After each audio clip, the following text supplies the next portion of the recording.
হজরত ইদ্রিস আলাইহিস সালামের অলৌকিক ঘটনা, আজরাইলকে ফাঁকি দিয়ে জান্নাতে প্রবেশ। হজরত ইদ্রিস আলাইহিস সালাম ছিলেন ইসলামের একজন সম্মানিত নবী, যাকে আল্লাহ বিশেষ মর্যাদায় ভূষিত করেছিলেন। কুরআনে সূরা মারিয়ামে আল্লাহ তাআলা বলেন, আর আমি তাকে উচ্চ মর্যাদায় উন্নত করেছিলাম। হজরত ইদ্রিস আলাইহিস সালাম ছিলেন আদম আলাইহিস সালামের সপ্তম বংশধর। তিনি ছিলেন জ্ঞানী, ধৈর্যশীল এবং খুবই ধার্মিক ব্যক্তি। আল্লাহ তাকে নবুয়ত দান করেছিলেন এবং তিনি তার জাতিকে ন্যায় ও সত্যের পথে আহ্বান করতেন। একদিন আল্লাহর আদেশে মৃত্যুর ফেরেশতা আজরাইল আলাইহিস সালাম হজরত ইদ্রিস আলাইহিস সালামের কাছে এলেন। হজরত ইদ্রিস আলাইহিস সালাম জানতে চাইলেন, আমার মৃত্যু কখন হবে?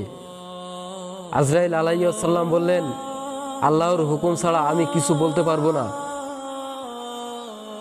তখন হজরত ইদ্রিস আলাইহিস সালাম তাকে অনুরোধ করলেন, তুমি যদি আমাকে নিয়ে আসমানে যেতে পারো তাহলে আমি দেখতে পারবো কিভাবে ফেরেশতারা আল্লাহর ইবাদত করেন এবং কেমনে দেখতে জান্নাত ও জাহান্নাম।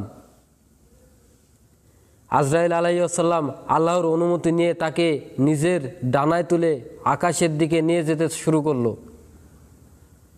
হজরত ইদ্রিস আলাইহিস সালাম এক আসমান থেকে আরেক আসমানে পৌঁছালেন।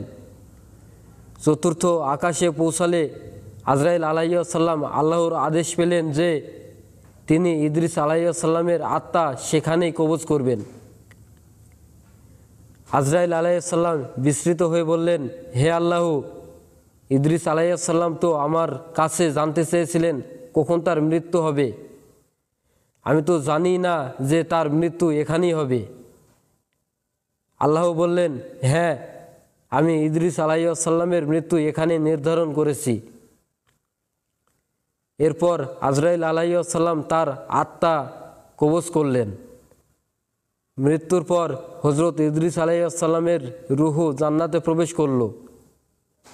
যখন ফেরেশতারা জানলেন যে এটি আল্লাহর হুকুম, তখন তারা তাকে জান্নাতে থাকতে দিলেন। এভাবেই হজরত ইদ্রিস আলাইহিস সালামের মৃত্যু স্বাদ না নিয়ে জান্নাতে প্রবেশ করেন।